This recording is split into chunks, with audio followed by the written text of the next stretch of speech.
Interview Hausa TV. Ku yi subscribe sannan ku danna alamar ƙararrawa. Haba Amira, ya za ki aikata min haka? Wallahi ban san ya aka yi dawo ba. To Sanda, ka ji abin da Amira ta ce. Kika ce min yayi tafiya. To ai dole hankalin ke tashi. Me yasa kika yi masa ƙarya? Amira, magana nake miki fa. Bara da ɗauko mukulli, ina zuwa. Makulli kuma? Baki da gaskiya. San da rashin gaskiya ne?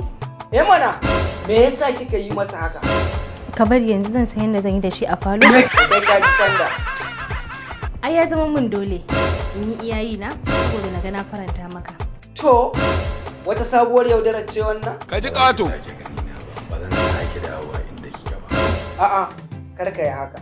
Ka ji ƙato. Mahaifiyata alƙawari ba zan sake aikata wani laifin da zai tayar mata da hankali. Amira, ya kamata ki abin da zai yarda da ki. Zan iya sadaukar da rayuwata a kanka. Zan iya tsinka jijiyar jinin da ke yawo a jikina. Ni da waka ce a duniyar soyayya. Da tunaninka nake samun nutsuwa. Da bekenka bacci yake ɗauke ni.